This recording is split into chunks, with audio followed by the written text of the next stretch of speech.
So, we finally made it to video review number 3, Mystical Ninja starring Goemon for the Nintendo 64. This is my favorite Nintendo 64 game, and I have played it through every summer for at least the past 10 years. This tale begins with Goemon and Ibisumaru getting into trouble in Odeo Town. There's nothing out of the ordinary with that. When all of a sudden, a UFO shaped like a giant peach blasts the Lord's castle and transforms it into a European-style castle.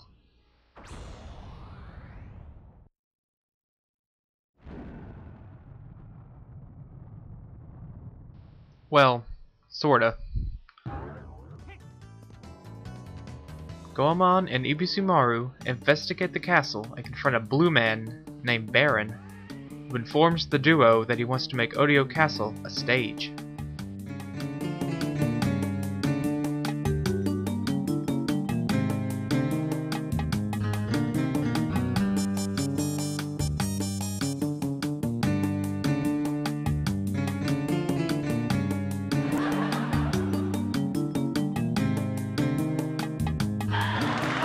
He then spins away.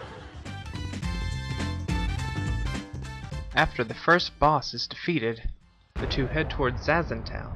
On the way, Wise Man's house is blown to bits, and all that remains in the charred ruins is a conch shell that calls the giant robot named Impact. After fighting Baron's Kabuki robot, the two finally make it to Zazen Town. There, they meet up with the ninja secret agent.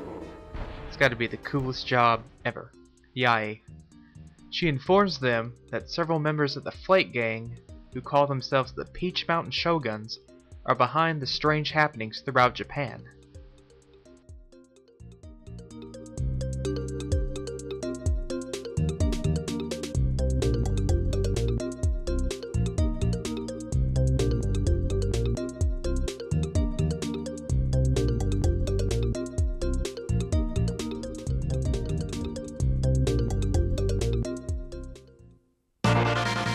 A little later, the group finds the robot ninja's batteries, and Sasuke joins the group.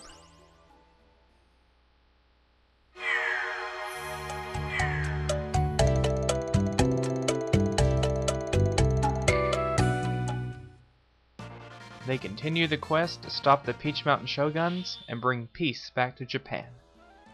The story is absolutely ridiculous, and that is the main reason why I play through this game every year. The goal is to stop these two divas, Spring Breeze Dancin' and Kitty Lily, from turning Japan into their own personal stage. And because these two treat Japan as a stage, an audience is watching the game as it unfolds. You never actually see this audience, but I like to think it's there as opposed to just a canned laugh track. They laugh, say "oh," and help establish the atmosphere.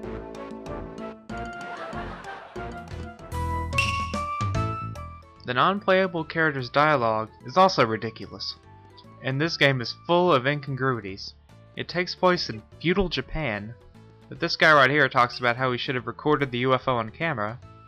And then coming up, we see Impact, and he's a giant robot, and he is in the middle of shooting a movie in America, and later in France, and so on. The script is clever, and simply put, hysterical. Take a look at a few of these lines.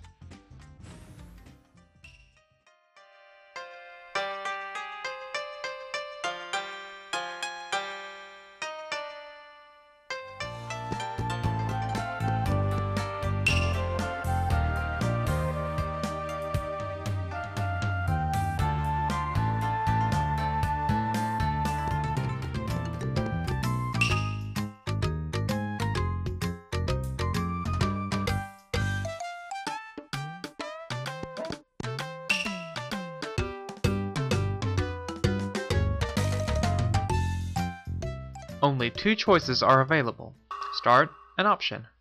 This game requires an N64 memory card to save your progresses, and the load screen comes up, and as you can see, it allows for 3 games. You can start a game, erase a game, or copy one. It's basic stuff. The option menu allows players to clear data, enter the sound test to play tunes, and switch from stereo to mono. The last option can only be unlocked when all the fortune cats are found in the story.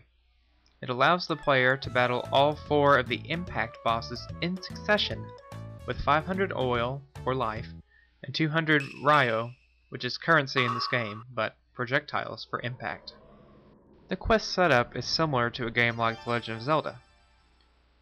The party travels from one crazy location to the next, collecting these miracle items, which are needed to travel to the final area. And yes, it's outer space.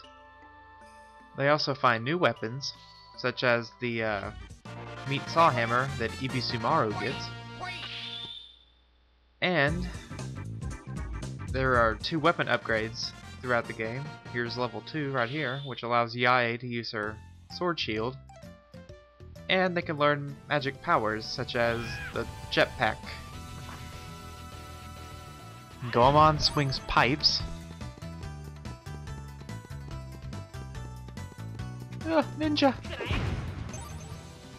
Ibisumaru swings his hammer. Yae cuts enemies effortlessly with her katanas.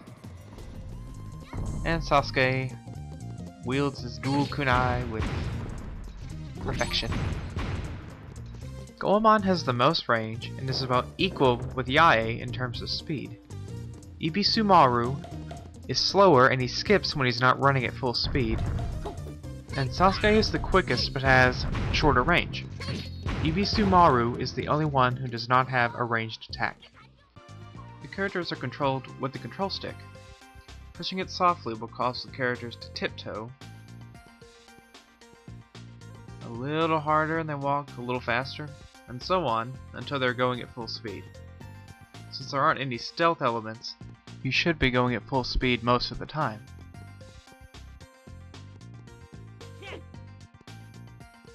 Use C down to change your characters. Press B to attack, and you can use the control stick to attack in a circle.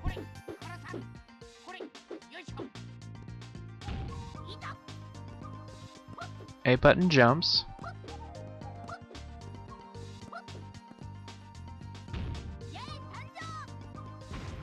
C left will show you your other weapons and items that you can use. As you can see, Yae has a flute and a bazooka. So I'm going to play the flute. And the flute summons the dragon, but I'll tell you about that later on. C up activates magic powers. Yae becomes a mermaid when her powers are activated. So underwater, you can use the control stick to pick your direction. You can tap A to swim fast, hold A to swim a little slower, press B to use her dash attack. And that's about it for mermaid controls. C right will bring up the minimap. The yellow dots are doors. So, if you ever get lost, press the minimap and you can find a door, just like I did. If you hold still long enough, the characters will do some pretty humorous things. As we can see here, Sasuke is enjoying his tea. While in play, press the Z button to crouch and press B to attack. No one can withstand the fury of Sasuke's hair. When you press start, you'll see the status screen. And if you press Z, you can now see the map. Those blue symbols are the places the dragon can warp you back to. Attacking with a projectile weapon will lower the party's money. Ryo is pretty easy to come by, so don't worry about using them. This ends part 1 of the review.